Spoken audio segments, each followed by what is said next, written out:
Welcome to Badger Tough Inside the Circle. I'm assistant coach Craig Pokorny here with Hall of Fame coach Alan Pokorny. We're here to talk Bennington Wrestling. As always, it's the season finale. We are at the end of the season. It seems... The high school season. high school season. Still a lot going on yet, but... It seems like we just had the Badger duels 2 weeks ago, and all of a sudden it's over. So... Can't believe it's already happening. We'll normally go through recap and the next week, but this time we'll go recap the state tournament and the overall season, and then talk about some off season stuff. So, as always, the show is brought to you by MidwestDesigns.org. I know state's over for wrestling, but if you need clear bags or anything for state basketball, I know the middle school selling some of those clear totes, but I don't think they're doing the backpack. So you got some options whether you want to support the middle school or if you want a backpack, you can get it through us, or we can come up with whatever designs you want to. So check it out at MidwestDesigns.org. So I guess we'll dive right into the state tournament.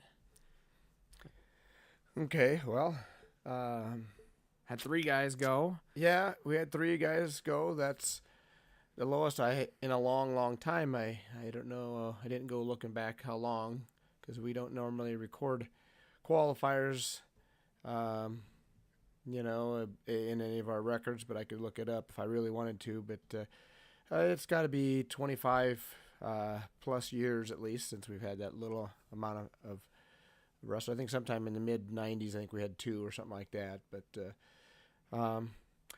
anyhow, so kind of different feeling. Yeah. Not being on the floor a lot. I mean, we're spread out a little bit, so we'd be going at 138 and then relax a little bit, then go at 182 and then not wait too long and back at 220. So at least spread out a little bit. Hopefully we don't have that feeling again, in a while. But, and we'll get more into that, I guess, later as we go.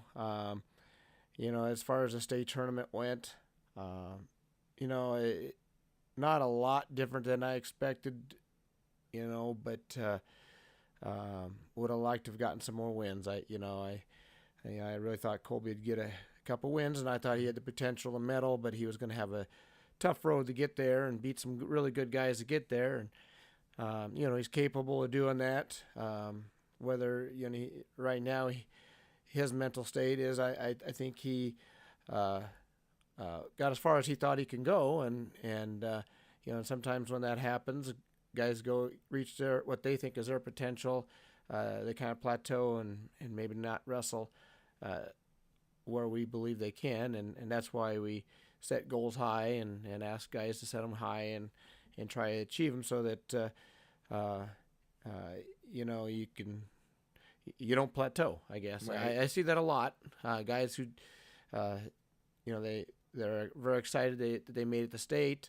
They thought that was a great accomplishment and what they could do, and they end up going 0-2 and then watch other guys go on and get state medals. And that's kind of what happened with Colby. He beat a couple guys who were in the semifinals and end up with state medals. He beat them in the last couple weeks. So, and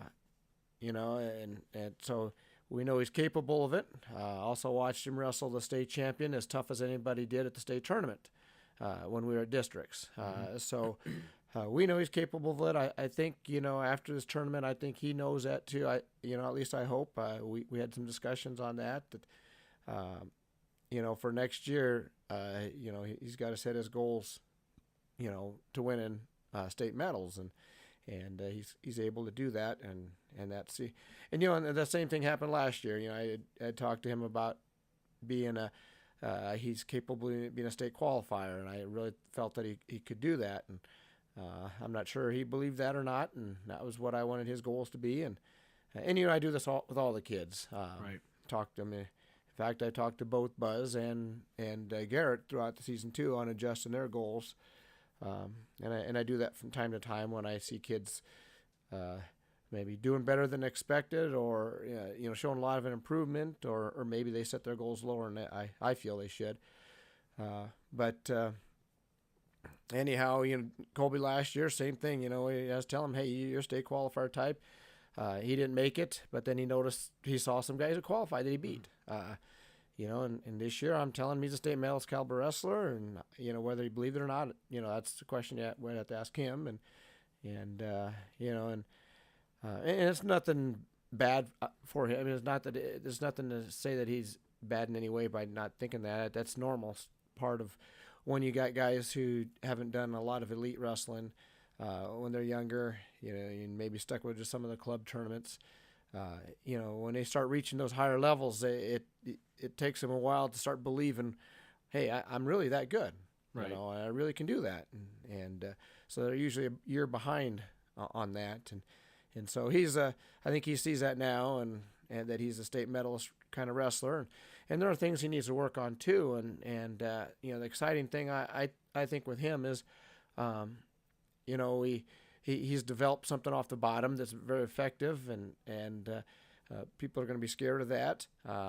He's got some setups to some shots. He started working a little bit towards the end of the season that I really liked to work on the off season and getting him finishing those things. And I think, he's going to be really tough on his feet if he does that. And he's been working on some turns this year, or some riding. I guess not necessarily turns. He hasn't been turning the best wrestlers, but he's been riding tough and against everybody, and getting better at it. And now we just need to get better at it. He's putting those legs in. He's long and lanky, and those kind of guys are really good for legs, because you can really use your leverage. And one thing I keep telling him, good leg rider, you got to be nasty and mean with it. And it looks bad sometimes, and mothers in the stands are screaming, "That's my baby! Don't hurt him!" But it's that's what you got to do when you're a leg rider, right? And that's one thing that made Brock Hall really tough leg rider, was he wasn't afraid to really crank on a guy, and that's what the officials are there to stop things that aren't supposed to. And we're not talking about doing anything illegal or anything cheap. It's you got to crank on the guy to create some leverage and turn him over. And so just some things we're going to work with him on the off season. If he improves in all those areas, he's going to be really, really tough next year. And that's kind of what we're hoping there with him, and getting down to state will help him for that. He'll go into state next year. I don't think he'll be as nervous, and he'll do well. And he started out pretty well too in his first match. He was wrestling that Raymond Central kid who got one match away from getting a state medal himself, and took him down, and did get reversed right at the end of the period. He got a little out of position, but the second period, Colby chose down and got what we thought was a reversal. It looked like he got himself a Peterson roll, and the official even did the signal, where they rotate their fingers, showing that it was reversal, but he never put up two fingers for the points. And then he started doing his stroking for counting for back points. And right then I'm thinking, all right, he didn't have time to put the two fingers. That's not unusual, right? Because they're going right into the back points, and they'll take care of it later. And and they came out of it, and then he holds up. Hold up the right fingers at first, and then he changed it, said no, and he did the signal to change it to the other guy, and so I had they rolled out of bounds at that point, and so I had a conference with the official, and really kind of surprised when I heard that he thought that there wasn't a reversal there, that Colby had scooted too far down, that his shoulders are exposed and almost pinned. And from where I was at and what I saw, his shoulders were scooted down quite a bit, but he already had control. In my opinion, the reversal is already done. And even though the official signal, yes, they can wave it off if they think it's not, but he had control. He had the guy, even though his shoulders were down, scooted somewhat, he had complete control of the guy's arm and leg. That guy had no control over anything. He was scrambling trying to get off his back. Right. It's we had a somewhat similar situation happen with Garrett, and I could talk about that later in his third place match. But in that case, Garrett came around and took control back right away before the guy was able to. Garrett almost lost control in a Peterson situation, but he was able to adjust and come back and regain control. And but in this case, Colby had control the whole time, and I feel that should have went Colby's way. Hopefully they get that video review going for football. So there's talk of video review coming to high school football, and I think it'll open the door for video review in wrestling. Because after seeing a shot of it on film afterward, it seemed like it was clear as day and would have gotten overturned. They would have changed their call if they would have watched the video. Well, it just depends on the official. Right. They're going to, most likely in those cases, at least in the beginning, it's going to be the official is going to review his own stuff. And what he has in his mind is going to be what he had in his mind, and he's going to see that in the film too, unless it's totally obvious. But there was an opportunity. Since they did have assistant referees, I asked him to have a conference with his assistant referee, and they did. They spoke for quite a while, which I thought was going to, the longer they spoke, I thought was more in our favor. Right. Or at least, if it's quick, it would have been one of those things where they went over and said, hey, this is what I saw. The assistant referee would have said, yes, I agree, and then it would have been done. But there was a long discussion. I'm kind of assuming, because they won't ever tell you, and right. And probably shouldn't, but I'm assuming that there was a discussion that the assistant referee believed that it was a reversal. The head official believed that it wasn't. They discussed it a while, and the assistant couldn't convince the head official to change his mind. And they always go with the head official is the guy who makes the decision. So anyhow, that's unfortunate. Put him down. Instead of being ahead by 4, now he's down by 2. Actually 1, because they did give him an escape because they rolled out of bounds. Because Colby, once he lost the arm, he turned to the hips like he's supposed to, and they called loss of control at that point. It's funny that we lost the arm, so we thought there was a loss of control. Yeah, and so anyhow, then they started on their feet, and unfortunately, that put Colby in a situation where he got his head down on a shot and got cradled up and pinned, and we wouldn't have been in that situation if it would have been called a reversal and then back points for us, and we would have been coming back on top, wrestling on top, and Colby is a tough rider, and who knows what would have happened that match. I would have liked to seen what would have happened if it was called the way I thought it was, and would have got a win, and maybe that would have gave him the confidence to keep moving on, and right, and and maybe it would have got him a state medal, but who knows? Because a lot of times, first time guys down to state, they just need that first win. They get that first win, they feel a lot better about things, and then they're back to normal. And but I think he, that had some bad luck there and got beat, and then the next match I thought he could win too, and and that guy was, just more physical with him, and I don't think Colby was the same out there, and ended up losing that one, and was done. But certainly a great season for him. He went from 13 wins last year to 30 wins this year, and 30 wins in our program or our schedule is an excellent accomplishment, great accomplishment, and really, generally, anytime anybody's in the 30-plus win mark, you're a contender for a state medal, and and it doesn't always guarantee it, obviously, but it puts you in a contention, and that was great to see Colby improve that much from last season, and to have success. And then we have Buzz. Buzz went out there and he had a tough draw, first match. But I'm comfortable with Buzz against anybody. He's capable of beating anybody out there. And he had a Shadron kid who was rated pretty high and ended up being a state medalist. the guy was 34 and I believe 5 or 4 at the time, and only had 4 losses all year. So, a very good wrestler. Buzz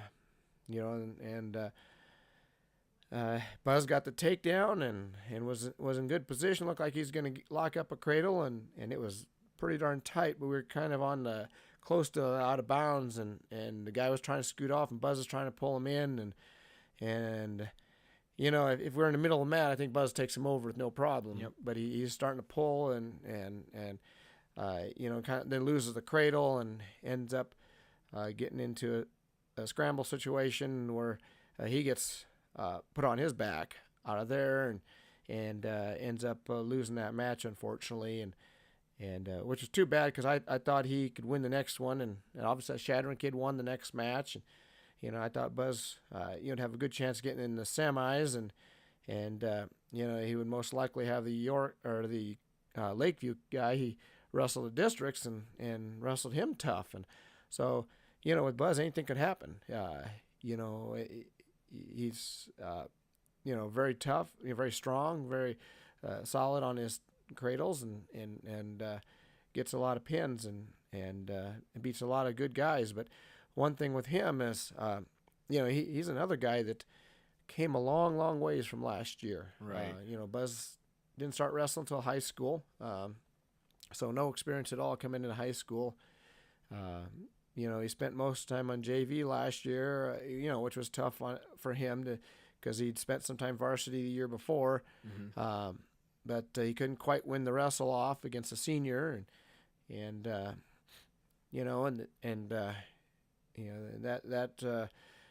senior didn't have a winning record.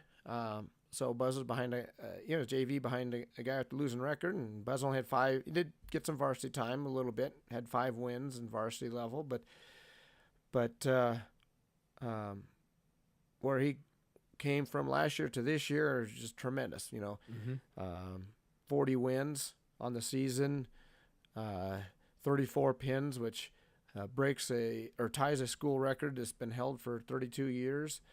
And also had another 5-second pin, which broke another school record earlier in the season. But just a great season. But one thing with Buzz is, I don't know if it's possible or not, but if he developed too fast or improved too fast, if you follow my logic, I mean, he would be going so hard. I don't think he realized he would get out of position once in a while.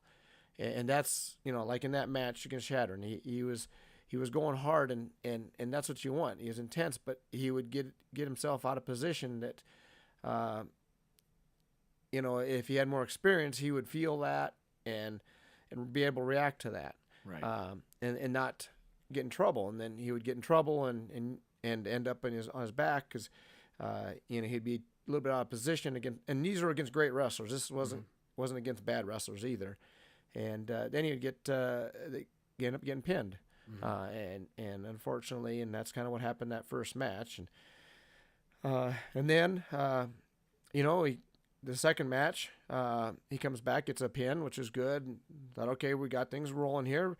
But I also saw who we had, Brodowski from Wahoo, that he's lost to twice, and similar situations to the Shattering Kid, where he looks good, he's beating him, and then something happens sometime during the match and he's pinned, and that's exactly what happened here again. Buzz had the lead going into the third period, and wrestling real well, and end up giving up a reversal, and the guy ends up turning him and getting a pin, again, maybe a little more experience. He feels some of those things, and there's nothing you could do about that other than continue to wrestle, but he came a long ways. 40 wins is just tremendous for anybody in our schedule, and Buzz meant a lot to our team this year. He's a senior, so he's not going to be back. I wish we had one more year. I mean, don't we have a redshirt year last year? I mean, it'd be nice, but for college, last year would have been a redshirt year, and we would have had him for one more, because I think he was just on the verge of being great, you know, where he was starting to feel some of those things, but still, anytime wrestling, some of the great wrestlers out there, yeah, you know, and that's what's the tough part of wrestling that people don't understand, that don't do wrestling. They think wrestling's easy. You just grab a guy and throw him on his back and pin him. No, there's so many positions and so many scrambles and so many things that you got to feel and adjust and learn, and you can't teach that. You can't put a drill out there. I mean, it just comes from live wrestling, and then that's why we do a lot of live wrestling in practice. And you know, the harder you work in practice, the more you're gonna to develop those things. So anyhow, he had a great year for us. Obviously, 34 pins for us. Helped us a lot in team scoring and winning duels, and you know, he was a guy we could always count on. You know, he was one we counted on for 6 points, and those are huge in duels. So he's going to be really, really missed next year on our team, but really proud of him for where he came from last year and the previous years and to where he is today. And you know, and he was another one that's capable of medaling, but again, you know, the Shattering Kid's very good, Brodowski's very good, you know, and you know, he lost to two great wrestlers. There's no shame in that. Yep. So anyhow, then we had Garrett. You know, obviously Garrett had a good tournament, goes 4-1 in the tournament. He starts off with a couple major decisions. He actually looked pretty nervous that first match, and you kind of mentioned it with Colby. You know, sometimes you need to get that first match out of the way, and it seemed like that was a big difference, getting that first match out of the way, got those nerves shook off, and was wrestling well the rest of the way after that.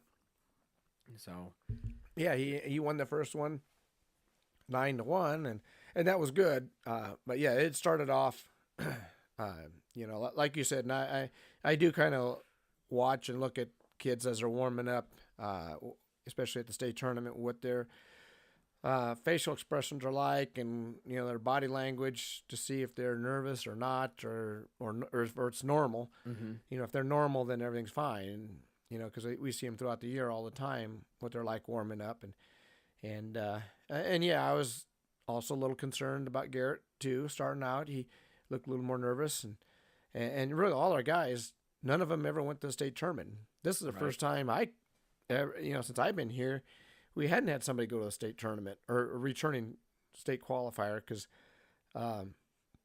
it was kind of funny. When we went in, we had to actually walk them around and show them where to go. Right. And so it took them to, you know, a locker room and you know, the ones we normally stay in, and you know, you get to pick anyone you want, or some people camp out in the hallway, which I think is unusual, but you know, we went and found our spot and showed them where they normally go, and that way we were, at least as coaches, know right where to go, find them if we need to, and had to take them, show them where the weigh-ins were, and kind of funny, after we showed them where the weigh-ins were going to be at, I followed them just to see what was going to happen, and they walked right past the locker room they're supposed to go in, and I said, "Hey guys, here it is." And they're like, "Oh, okay," you know, because there's a lot of different locker rooms and different meeting rooms in there that, and it's, you know, it circles around, and so yeah, the first time there you might get a little lost and a little confused. So I just thought I'd follow and got a little chuckle out of that. And they blamed Colby for walking past it, but anyhow, they figured it out, and now we got some guys who've been there. And next year, you know, we'll have Colby and Garrett and Robert when he gets back there. He's been there, so we'll have three guys who've been there already. So Right. At least we'll have to worry about that next year. But anyhow, with Garrett, yeah, he started off, I thought, a little slow, but ended up getting a major decision, which is good. I think seemed like he was trying to rush things and try to just rush a pin out there. He was trying to jump to something and had to calm him down in about a minute and, like, relax, you know, wrestle your style, and let's just go to work like normal and not try to force things that aren't quite there yet. Yeah, he looked like that in his first couple matches, but you know, even the other one was was doing some things that I don't always see him do, being over aggressive maybe, and but he settled down and like I said, he got the first win 9-1, felt good. Then he had Holdridge. The next time, the guy was a district champ, so we knew that was going to could be a tough one. And the kid was dangerous with throws and rolls. Mainly the rolls. He did throw his guy in the match before we watched that, so we had to be aware of that. But Garrett was able to take him down, and we never got in those situations. Right. But he was rolling around, wanting to roll him all the time, and that's kind of what kind of helped Garrett out, because Garrett did a good job of staying in good position. He did get caught once, and that was really scary because he got caught and he was on his back, and it was kind of tight, and Garrett still wasn't pinned, but it was getting way too close. If the guy adjusted a little bit, maybe he could have got it, but Garrett fortunately was able to get out of that, and then after that he was ready for those things, and he was able to catch him, and that's why the score really got in hand, because that guy was trying to roll him all the time, and Garrett was catching him and put him on his back, and in fact, I think we had him pinned a couple times, but the official couldn't get around there. And one of them, our crowd said they could see it flat way up from the stands, which everybody could see better in the stands than the officials. But but I think this was a case because it was it was stacked up, and that's something you could really see. Right. And by the time the official got around to see it, he was off his back, and I know one time Garrett had him on his back pretty flat right in front of us, but Garrett's arm was kind of blocking the view of the official, and he was trying to look and you could tell he's pinned, but the official can't actually see it, and right. The official probably did the right thing by not calling what he can't see. Yep. He was trying to, but he couldn't because the arm was in the way, and you don't gonna say like, "Hey, guy, move your arm so I can see the pin." But anyhow, so he did pin him a couple times, but end up with a major decision, 20-6, and put him in the semifinals. Against Jesus Manganda, which we call Chewy. It's his nickname, and I think Chewy, by the end of the state tournament, was the fan favorite of all wrestlers. Had that little front flip at the end with 220-pounder doing a running front flip. So yeah, Chewy ended up winning the state title at 220, and if you look at him, he's a perfect example of why you don't judge a guy by his looks. You look at him, he's not very tall. He's ate a little bit too many French fries, but he's as athletic as can be. I mean, you see super that fast feet. He's very quick and athletic, and really that's what got Garrett in trouble at the end, because Garrett did a great job of wrestling him tough. Went into this third period 2-2, tied up.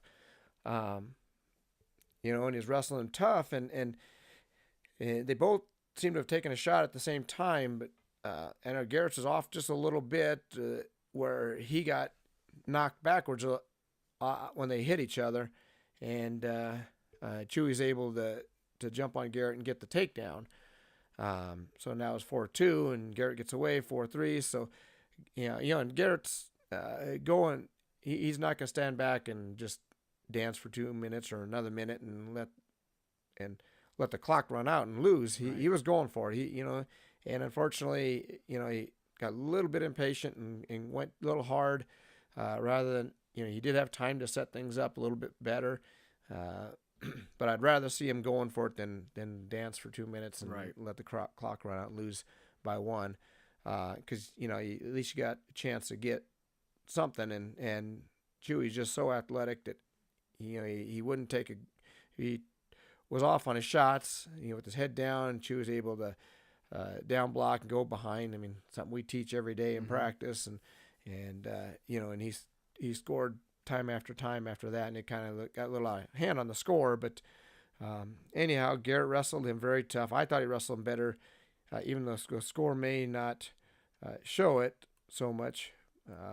But I thought he wrestled him better than Pfeiffer did in the finals.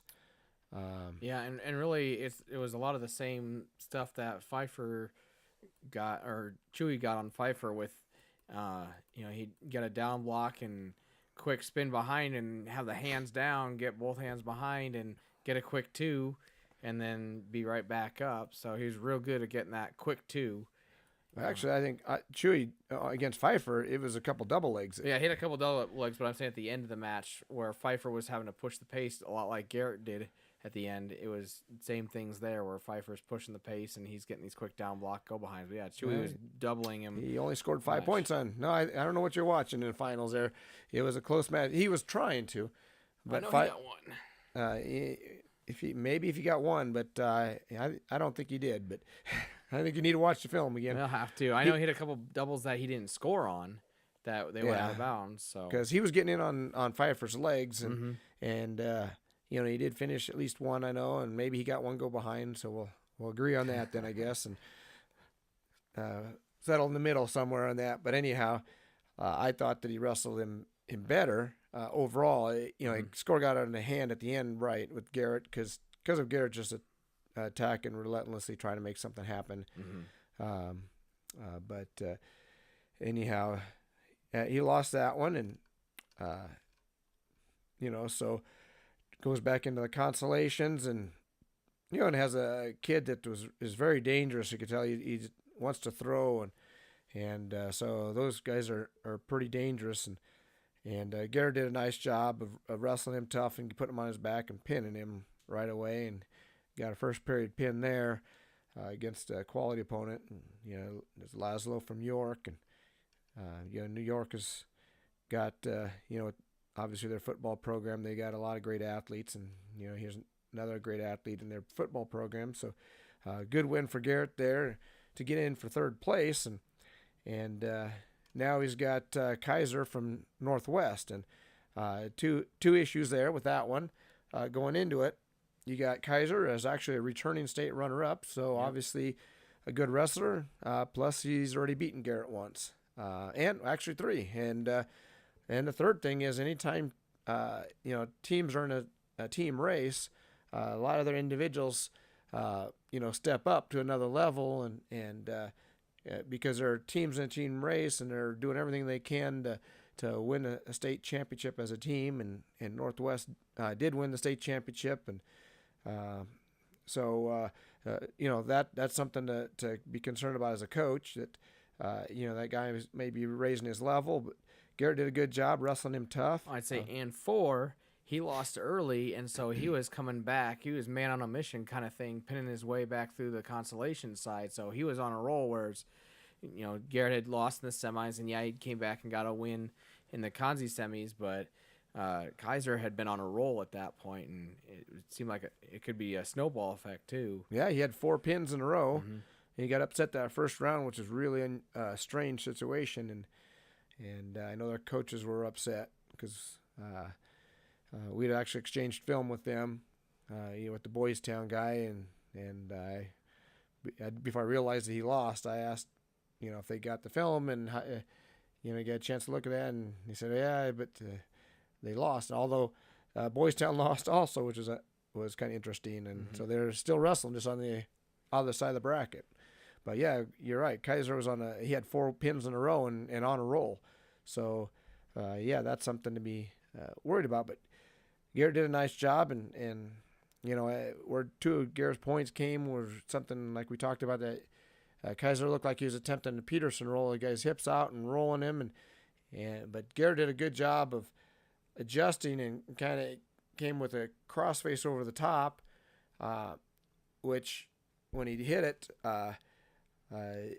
Kaiser kind of lost the leg, and so Garrett was able to get off to the side and get him on his back. And I know their coaches had a little conference. They thought that they had a Peterson roll that they should have got a couple points, but it was clearly, in my book, it was the officials were right, and Garrett came back on top in that situation. Right, he came back on top. It wasn't and it was they if they had any argument at all, it would have been a two reversal back, and then us back points, And then it would have been the same. and it would have been all the same anyhow. I think that would have been their best argument, because it was immediate that Garrett turned into him and was able to, basically, not necessarily a crossface, but it was similar to a crossface, and brought him over. I mean, cross shoulder is really what we call it, and was able to put him on his back and got 2 points out of that, and then got an escape later in the match to finish it off with a 3-0 win.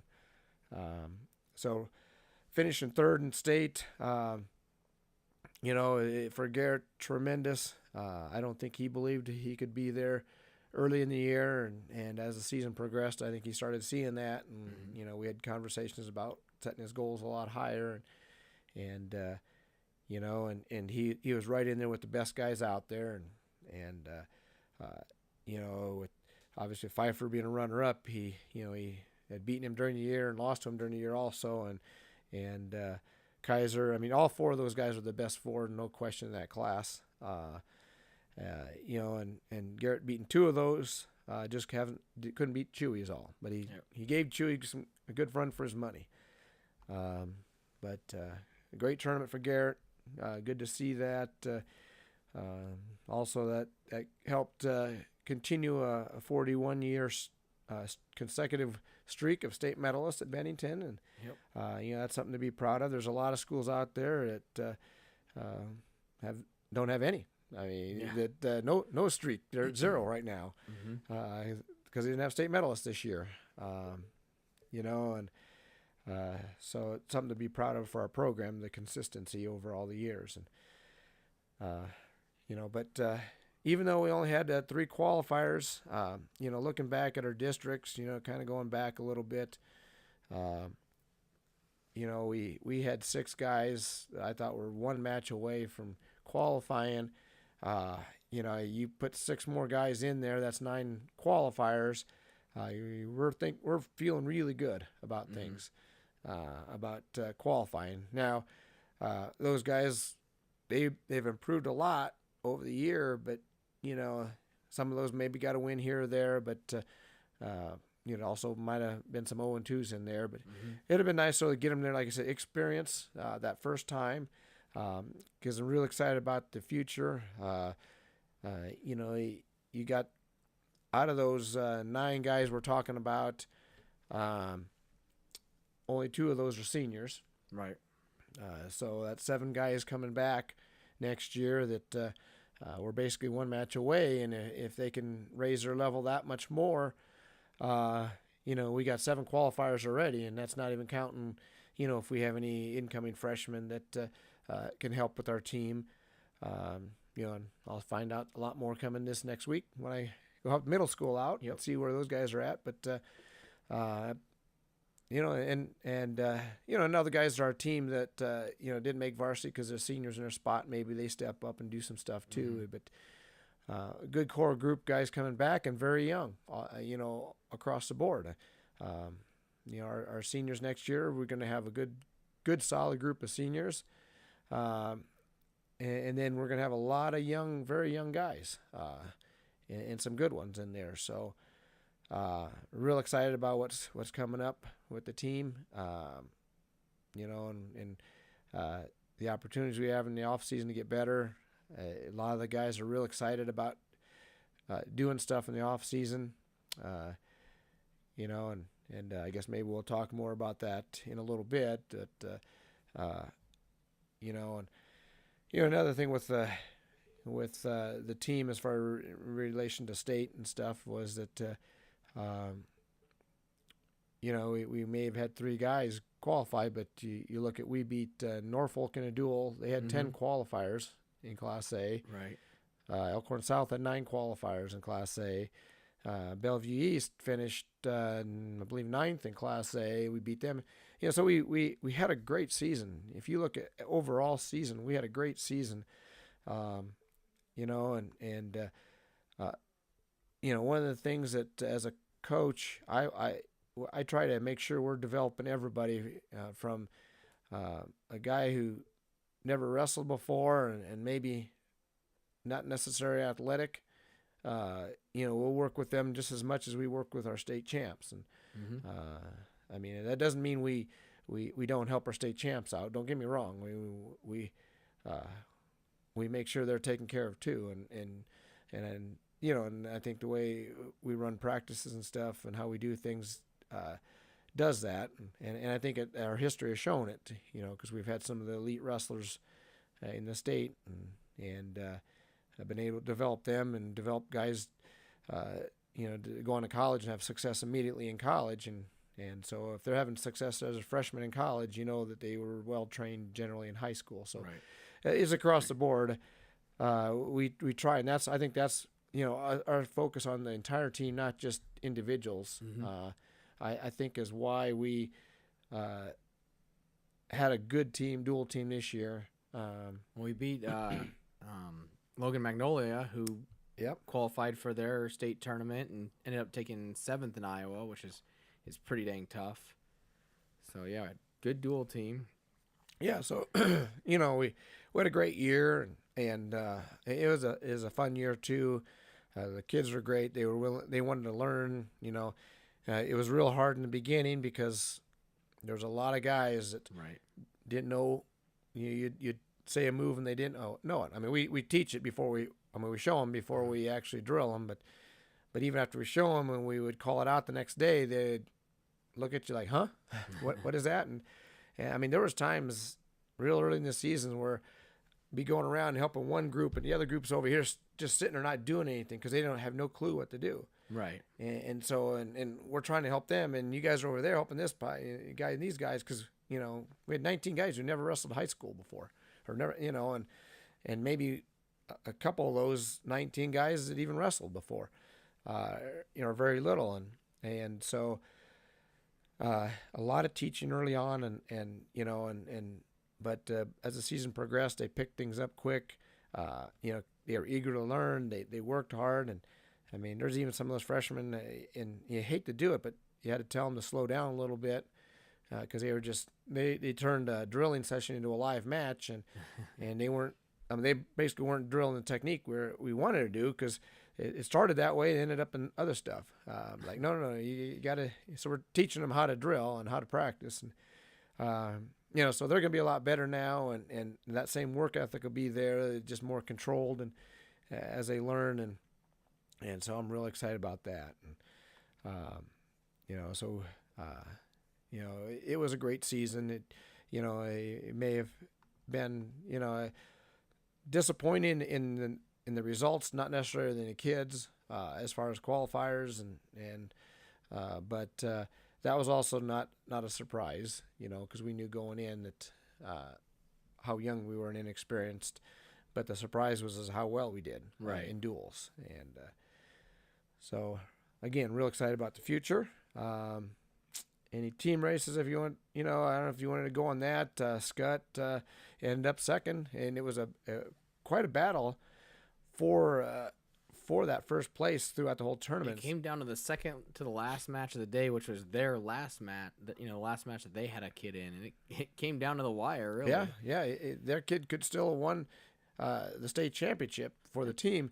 Now, not to say he did a bad job. He did the best he could. And he had a real tough kid there in the final. Yeah, and he wasn't favored to win. No. So it would have been a big upset for him to win. But anyhow, it was, exciting team race too.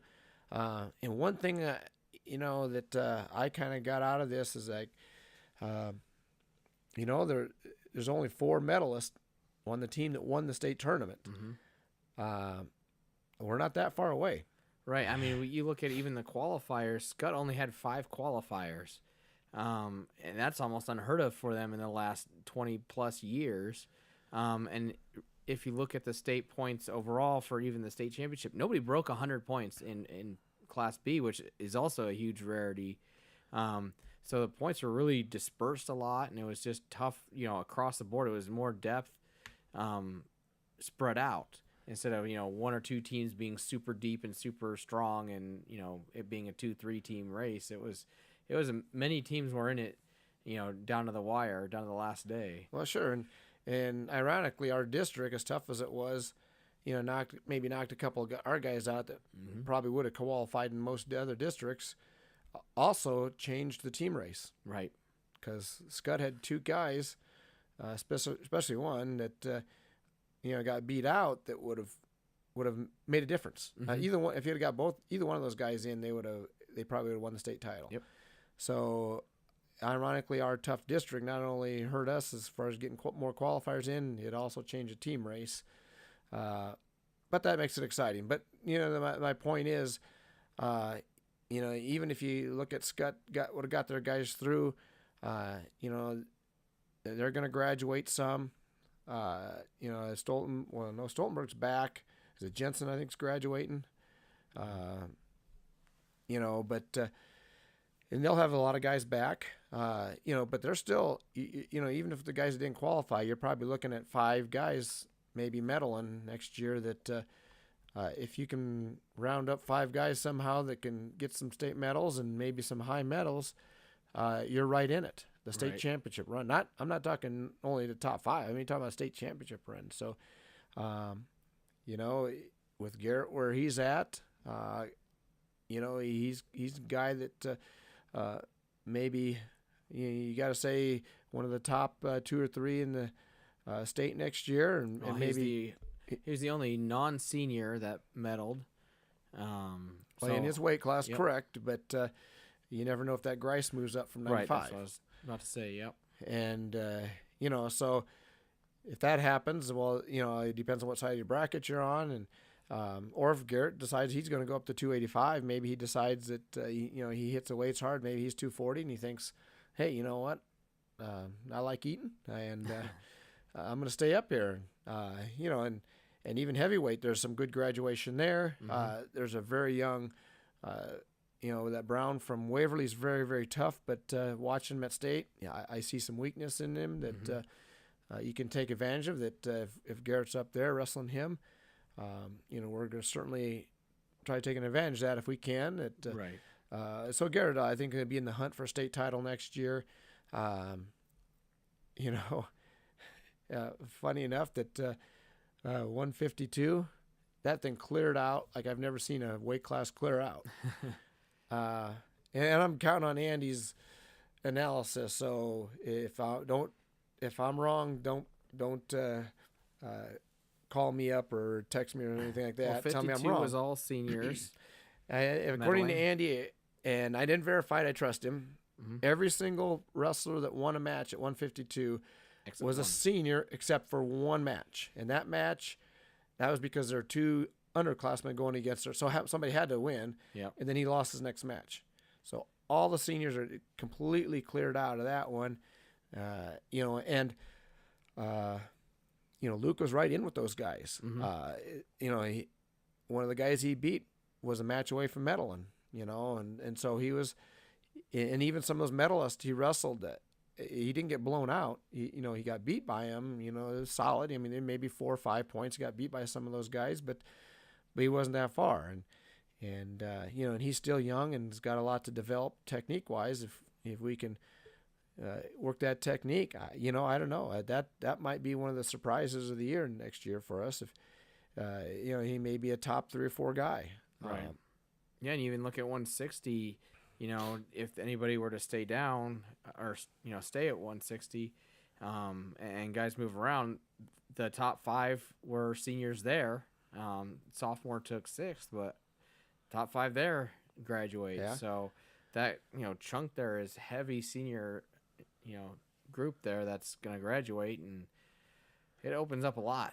Right. And we got Colby again, and we talked about him, where he's on the verge if he can develop the things I'm talking about, and I think he can. It's a matter of whether he wants to put the time in the off season, because that's what it's going to take for him. He sounds like he wants to. Yep. Everybody wants to get better right now, in a month when the weather gets warm and you want to be outside and messing around, and then that's different. Then we'll see who wants to get better still. Right. Then. Yep. And the pain is what wore off from losing, but or getting beat out. But he did a nice job in the off season last year. I'm confident he's one of those guys who he's going to do it. And we had some conversation there at the state tournament what I thought he should do, and some advice and that would, I think, would make a huge difference for him. And so I think he's a guy that could be pushing for a state medal. Robert, had a difficult end of the season, but he's still capable. We got to get some things fixed there too, and we know what those are, and we just got to get them done somehow. And I think he knows too some things we've been working on for a whole year, and not quite there yet. But he gets some of that stuff taken care of. He's capable of winning a state medal, and now we're talking 4 guys, right there, 4 medalists there. And we haven't even gotten to some of the other development of other kids that you get another guy that comes on like Buzz did, and Buzz, couple little things here or there different, and all of a sudden he's a state medalist. He beat state medalists too. So all of a sudden we're looking at 5 medals there if we find someone else in there to really improve, or maybe a freshman coming in that that does really well for us, or 2 or 3, who knows. Things can change quick. That's an exciting thing that as tough as it was this year, we're just not that far away from contending in Class B right now, just the way things are at. And, right. This is the way Class B was for many, many years, even before Scott became what they were. Where Class B was a low scoring, because there's so many good teams in B. B is tough. Nothing against A. A has some of the elite wrestlers. Don't get me wrong, and probably have more elite wrestlers than in any other class. But depth wise, there's teams that qualified 9-10 that they probably would have get 3 or 4 or 5 in Class B qualifying. And so anyhow, I lost my train of thought where I was going with that one, but just saying how tough Class B oh is. Yeah, how tough Class B is. And what it was, that's the way it had been for many years, and Scott kind of changed that way back when all of a sudden they became great. But they don't have the same opportunities now. The environment in the metro area is different now than it was when they became great. When they became great, 20 years ago, there were, a lot of coaches that not necessarily were great. There were some that were good in the metro area, but there was a lot of retiring at the time and changeover of some of the old coaches that, so at that time, and then Scott was on the quick rise, and so at that time, the kids didn't really want to go with these new coaches that they didn't know much about. They wanted to go with the proven winner, and Scott was it. And and unfortunately in the metro area, anybody can go about anywhere they want, except in Bennington. We unfortunately, you got to have a residency in our district to get in our district. But but anyhow, in the metro area, if you file the paperwork in the proper time and everything, you can go just about anywhere in the metro area. And Scott being a private school, they take kids from anywhere. They got kids from not just the metro area.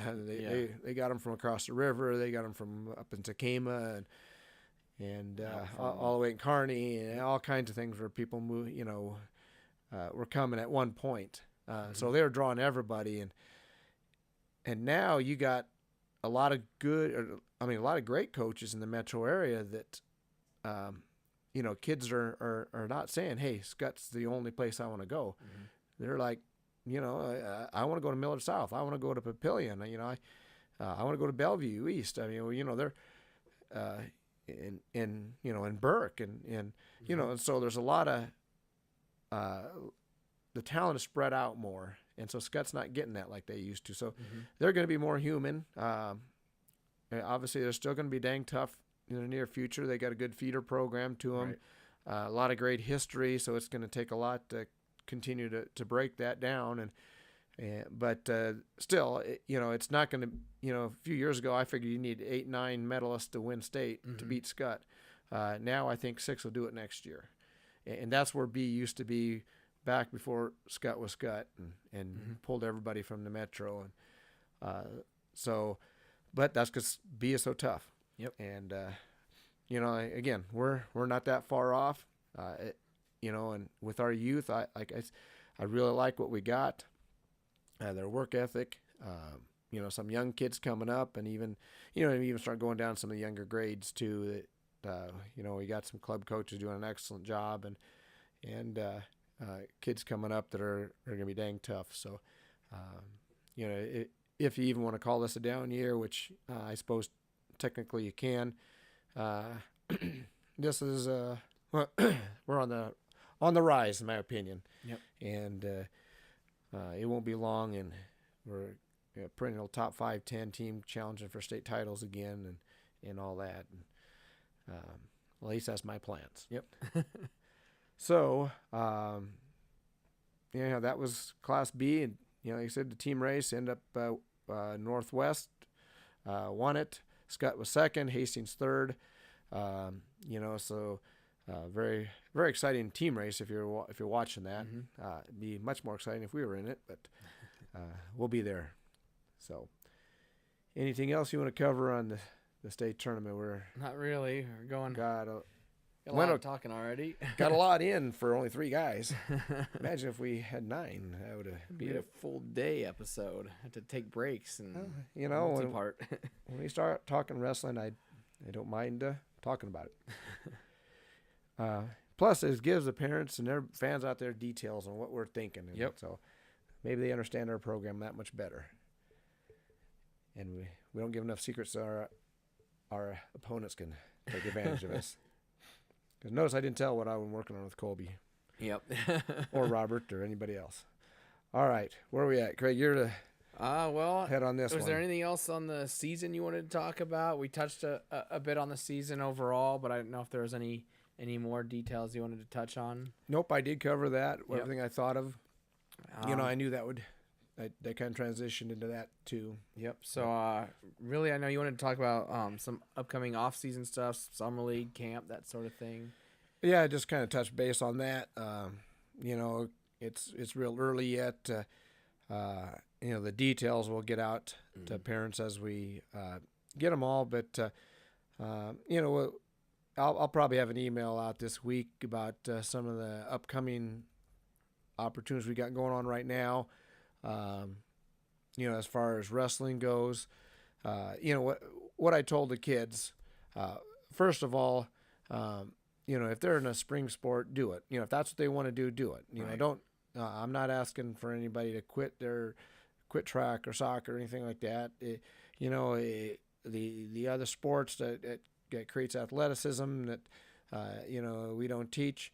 So there's benefits to doing that. Plus, they're 15, 16,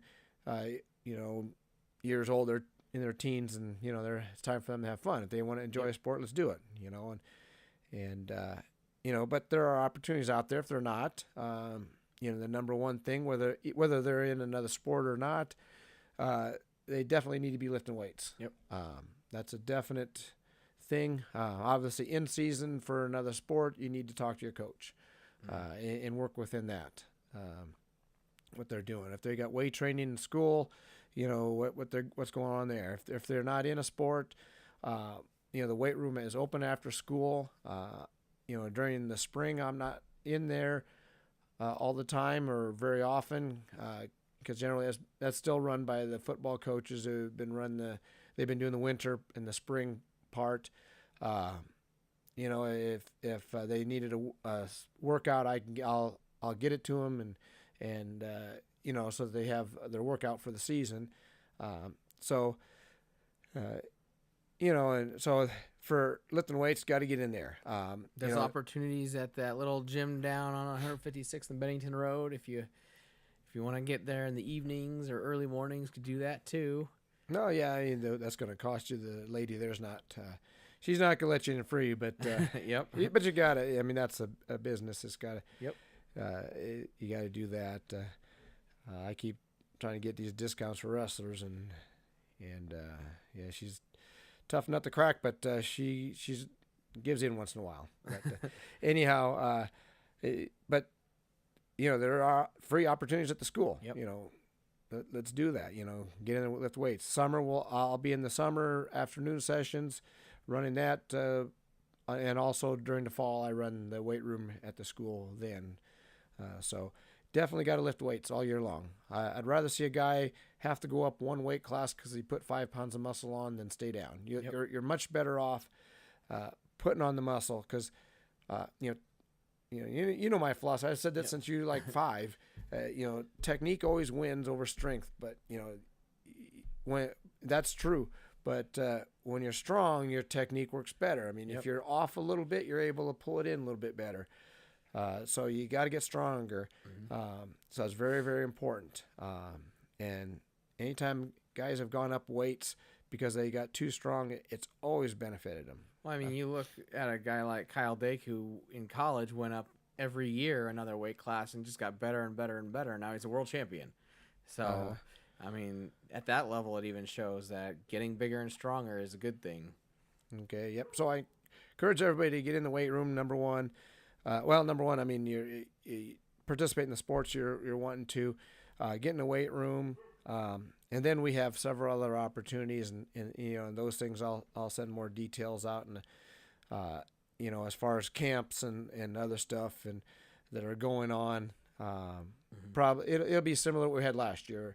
If anybody was part of last year's, it'll be very similar to what we've done in the past. Right. But that'll all come out more in details, and kind of want to give them a little bit of a rest this week, and then start hitting the weights and everything else after that. So that's pretty much for off season. I know that's not a lot of detail to anybody, but there's more details to be worked out in the next couple weeks or so. One other thing I wanted to touch on, something we've kind of been talking about in the wrestling club in general, is that the wrestling club's looking to do something at the Bennington Days Parade. So any of the kids that would be interested, and parents, be on the lookout for us to mention something. It'll probably be in an email or something, what we're looking to maybe do something every year in the Bennington Days Parade going forward. So kind of wanted to put that out there now to watch out for. So okay. Other than that, I think we're nearing the end. Yeah, the end of high school. Oh, the end of high school. Monday morning, I'm in the middle school helping those guys out. Yep. The new kids getting a new crop ready, finding those diamonds in the rough. Like I says, we need to have a couple freshmen come in and step up and win some state medals, and we're all of a sudden we're state champions. Yep. So got to get those guys ready. Again, we talk. We'll be doing off-season stuff all the way until middle July, and then we'll take our break for about 6 weeks. Yep. So we're far from done. The high school season's over, but wrestling season's never over. So I think that's about it for the show. One thing I also wanted to mention is that over the year we've kind of just had try to go through a schedule of things, recapping the previous week and previewing the next week. And if there's anything you guys, parents or fans, or even the wrestlers want to hear on the show every week, feel free to let us know. And we're open to any suggestions everybody has. So. Yeah, and hopefully this has been informational to you guys. That it was good for you to listen to, and I know kind of ramble on once in a while, but we get into the details. So hopefully it was good. Yep. It was fun to do. I know that. Yep, same here. So I guess usually I say tune in next week. So tune in next season to Badger Tough Inside the Circle. That's it for this season.